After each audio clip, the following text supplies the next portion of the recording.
Hi hello welcome to A K delight. ಎಲ್ಲರಿಗೂ ನಮಸ್ಕಾರ. ನಾನು ನಿಮ್ಮ ಅಕ್ಷತಾ. ಇವತ್ತು ನಾನು ರುಚಿಕರವಾದಂತಹ ಒಂದು ಚಪಾತಿ ರೆಸಿಪಿಯನ್ನು ನಿಮ್ಮ ಮುಂದೆ ತಂದಿದ್ದೇನೆ. ಹಲಸಿನ ಹಣ್ಣು ಸಿಗುವಾಗ ಹಲಸಿನ ಹಣ್ಣಿನ ಚಪಾತಿಯನ್ನು ಒಂದ್ಸಲ ಖಂಡಿತ ಟ್ರೈ ಮಾಡಲೇಬೇಕು. ತುಂಬ ರುಚಿಯಾದಂತಹ ತುಂಬ ಸಾಫ್ಟ್ ಆದಂತಹ ಈ ಚಪಾತಿಯನ್ನು ಯಾವ ರೀತಿ ಮಾಡೋದು ಅಂತ ನೋಡುವ. ಅದಕ್ಕೂ ಮೊದಲು ಯಾರೆಲ್ಲ ನಮ್ಮ ಚಾನೆಲ್ಗೆ ಸಬ್ಸ್ಕ್ರೈಬ್ ಮಾಡಲಿಲ್ಲೋ ಸಬ್ಸ್ಕ್ರೈಬ್ ಮಾಡಿ, ಹಾಗೆ ವಿಡಿಯೋನ ಫುಲ್ ನೋಡಿ ಸಪೋರ್ಟ್ ಮಾಡಿ. ಸ್ನೇಹಿತರೆ, ಬನ್ನಿ ಹಾಗಿದ್ರೆ ಈ ಹಲಸಿನ ಹಣ್ಣಿನ ಮೃದುವಾದಂತಹ ಚಪಾತಿಯನ್ನು ಮಾಡುವಲ್ಲ. ಈ ಹಲಸಿನ ಹಣ್ಣಿನ ಚಪಾತಿ ಮಾಡಲಿಕ್ಕೆ ನಮಗೆ ಮೇನ್ ಇಂಗ್ರೀಡಿಯೆಂಟ್ಸ್ ಹಲಸಿನ ಹಣ್ಣು. ಫಸ್ಟಿಗೆ ಹಲಸಿನ ಹಣ್ಣನ್ನು ಕ್ಲೀನ್ ಮಾಡಿ ತಗೊಳ್ಬೇಕು. ನೋಡಿ, ಇದು ಹಲಸಿನ ಹಣ್ಣನ್ನು ಹೊರಗಿನ ಸಿಪ್ಪೆ ಒಳಗಿನ ಬೀಜ ಎಲ್ಲ ತೆಗೆದು ಕ್ಲೀನ್ ಮಾಡಿ ಇಟ್ಟುಕೊಂಡಿದ್ದೇನೆ. ಇನ್ನೂ ಒಂದು ಮಿಕ್ಸಿ ಜಾರ್ ತಗೊಂಡು ಇದನ್ನು ನುಣ್ಣಗೆ ರುಬ್ಬಿಕೊಳ್ಬೇಕು. ಹಲಸಿನ ಹಣ್ಣಿನ ತೊಳೆಗಳನ್ನೆಲ್ಲ ನಾನು ಮಿಕ್ಸಿ ಜಾರಿಗೆ ಹಾಕಿಕೊಳ್ತಾ ಇದ್ದೇನೆ.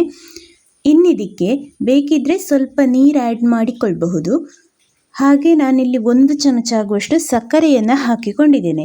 ಈ ಹಲಸಿನ ಹಣ್ಣಿನ ತೊಳೆ ಸ್ವಲ್ಪ ಹುಳಿ ಅಂಶ ಇರುವ ಕಾರಣ ನಾನಿಲ್ಲಿ 1 ಚಮಚ ಆಗುವಷ್ಟು ಸಕ್ಕರೆಯನ್ನು ಆ್ಯಡ್ ಮಾಡಿಕೊಂಡಿದ್ದೇನೆ. ಹಾಕುವ ಅವಶ್ಯಕತೆ ಇಲ್ಲ, ಬೇಕು ಅಂತಾದರೆ ಹಾಕಿಕೊಳ್ಳಿ. ಹಾಗೆ ಒಂದು 2 ಚಮಚ ಆಗುವಷ್ಟು ನೀರನ್ನು ಹಾಕಿ ನೋಡಿ ಈ ರೀತಿ ನುಣ್ಣಗೆ ರುಬ್ಬಿಕೊಳ್ಬೇಕು. ನೋಡಿ, ಇದೀಗ ನುಣ್ಣಗೆ ರುಬ್ಬಿದಂತಹ ಮಿಶ್ರಣ. ಇನ್ನಿದನ್ನು ಒಂದು ಅಗಲಬಾಯಿಯ ಪಾತ್ರೆಗೆ ಹಾಕಿ, ನೀವು ಯಾವ ಪಾತ್ರೆಯಲ್ಲಿ ಹಿಟ್ಟನ್ನು ಕಲಿಸ್ತೀರಿ ಅದೇ ಪಾತ್ರೆಗೆ ಹಾಕಿಕೊಳ್ಬೇಕು. ರುಬ್ಬಿದಂತಹ ಮಿಶ್ರಣವನ್ನು ಪಾತ್ರೆಗೆ ಹಾಕಿದ ಮೇಲೆ ನಾನು ಇದಕ್ಕೆ ಒಂದು ಅರ್ಧ ಚಮಚ ಆಗುವಷ್ಟು ಹುಡಿಯುಪ್ಪನ್ನು ಆ್ಯಡ್ ಮಾಡಿಕೊಳ್ತಾ ಇದ್ದೇನೆ.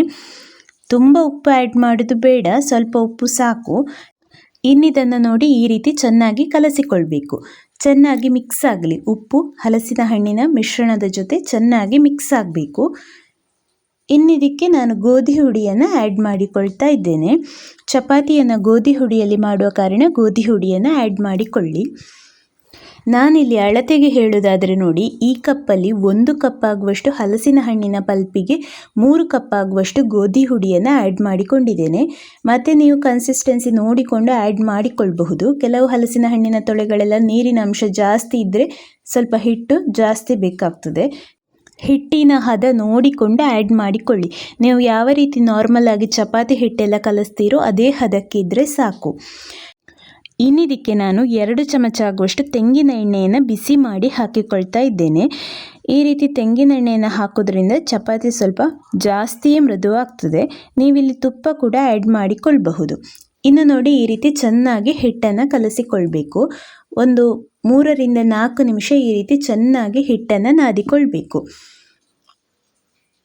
ಇನ್ನಿದರ ಮೇಲೆ 1 ಚಮಚ ಆಗುವಷ್ಟು ತೆಂಗಿನ ಎಣ್ಣೆಯನ್ನು ಹಾಕಿ ನೋಡಿ ಈ ರೀತಿ ಪುನಃ 1 ನಿಮಿಷ ಚೆನ್ನಾಗಿ ಕಲಸಿಕೊಳ್ಬೇಕು. ಹಿಟ್ಟು ನೋಡಿ ಈ ಕನ್ಸಿಸ್ಟೆನ್ಸಿಯಲ್ಲಿದ್ದರೆ ಸಾಕು, ನಿಮ್ಮ ನಾರ್ಮಲ್ ಚಪಾತಿ ಹಿಟ್ಟಿನ ಹದ. ನಾವೇನು ನಾರ್ಮಲ್ ಚಪಾತಿಯನ್ನು ಮಾಡುವಾಗ ನೀರಲ್ಲಿ ಕಲಸಿಕೊಳ್ತೇವೆ. ಈ ಹಲಸಿನ ಹಣ್ಣಿನ ಚಪಾತಿ ಮಾಡುವಾಗ ಹಲಸಿನ ಹಣ್ಣಿನ ಪಲ್ಪನ್ನು ಹಾಕಿ ಹಿಟ್ಟನ್ನು ಕಲಸಿಕೊಳ್ಳೋದು. ಇನ್ನಿದನ್ನು ನೋಡಿ ಈ ರೀತಿ ಹಿಟ್ಟನ್ನು ಒಂದು ಉಂಡೆ ಮಾಡಿ ಒಂದು ಅರ್ಧ ಗಂಟೆ ಹೊತ್ತು ಮುಚ್ಚಿಟ್ರೆ ಆಯಿತು.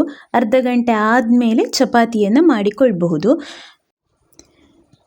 ನಿಮಗೆ ಅರ್ಧ ಗಂಟೆ ಹೊತ್ತು ಕಾಯಲಿಕ್ಕೆ ಆಗೋದಿಲ್ಲ, ಸ್ವಲ್ಪ ಬೇಗ ಮಾಡಬೇಕು ಅಂತಿದ್ರೆ ಒಂದು 15 ನಿಮಿಷದಲ್ಲೆಲ್ಲ ಮಾಡಿಕೊಳ್ಬೋದು, ತೊಂದರೆ ಇಲ್ಲ. ಇದೀಗ ಅರ್ಧ ಗಂಟೆ ಆಗಿದೆ. ಇನ್ನಿದನ್ನು ನೋಡಿ ಈ ರೀತಿ ಸಣ್ಣ ಸಣ್ಣ ಉಂಡೆಗಳನ್ನಾಗಿ ಮಾಡಿಕೊಳ್ತಾ ಇದ್ದೇನೆ. ನೀವು ಯಾವ ರೀತಿ ನಾರ್ಮಲ್ ಚಪಾತಿಗೆಲ್ಲ ಉಂಡೆ ಮಾಡ್ತೀರೋ ಅದೇ ರೀತಿ ಉಂಡೆಯನ್ನು ಮಾಡಿ ಇಟ್ಟುಕೊಳ್ಳಿ. ಇನ್ನು ನೋಡಿ ಈ ರೀತಿ ಒಂದೊಂದೇ ಉಂಡೆಯನ್ನು ಲಟ್ಟಿಸಿದ್ರೆ ಆಯಿತು. ಈ ರೀತಿ ಗೋಧಿ ಹುಡಿಯನ್ನು ಮೇಲೆಯಿಂದ ಹಾಕಿ ನೀವು ಯಾವ ರೀತಿ ಚಪಾತಿಗೆಲ್ಲ ಲಟ್ಟಿಸ್ತೀರೋ ಅದೇ ರೀತಿ ಲಟ್ಟಿಸಿಕೊಂಡ್ರೆ ಆಯಿತು. 2 ಹೊಡೆ ಈ ರೀತಿ ಗೋಧಿ ಹುಡಿಯನ್ನು ಹಾಕಿ ತೆಳುವಾಗಿ ಲಟ್ಟಿಸಿಕೊಳ್ಳಿ.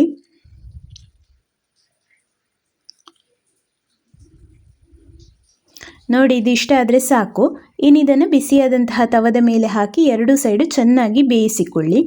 ನೀವು ಬೇಯಿಸಿಕೊಳ್ಳುವಾಗ ಬೇಕಿದ್ರೆ 2 ಸೈಡು ತುಪ್ಪ ಕೂಡ ಹಾಕಿಕೊಳ್ಳಬಹುದು. ನೋಡಿ, ಈ ರೀತಿ ಮಾಡಿದಂತಹ ಚಪಾತಿಯನ್ನು ತವದ ಮೇಲೆ ಹಾಕಿ 2 ಸೈಡು ನಿಧಾನಕ್ಕೆ ಮೀಡಿಯಂ ಫ್ಲೇಮಲ್ಲಿಟ್ಟು ಬೇಯಿಸಿಕೊಳ್ಳಿ. ಹೈ ಫ್ಲೇಮಲ್ಲಿಟ್ಟು ಒಂದೇ ಸಲ ಮಾಡಿಕೊಳ್ಳಿಕ್ಕೆ ಹೋಗಬೇಡಿ. 2 ಸೈಡು ಚೆನ್ನಾಗಿ ಬೇಯಬೇಕು. ನೋಡಿ ಎಷ್ಟು ಚೆನ್ನಾಗಿ ಉಬ್ಬಿ ಬರ್ತಾ ಇದೆ. ತುಂಬ ರುಚಿಯಾದಂತಹ ತುಂಬ ಸಾಫ್ಟ್ ಆದಂತಹ ಈ ಚಪಾತಿಯನ್ನು ಖಂಡಿತ ಎಲ್ಲರೂ ಒಂದ್ಸಲ ಟ್ರೈ ಮಾಡಿ ನೋಡಿ.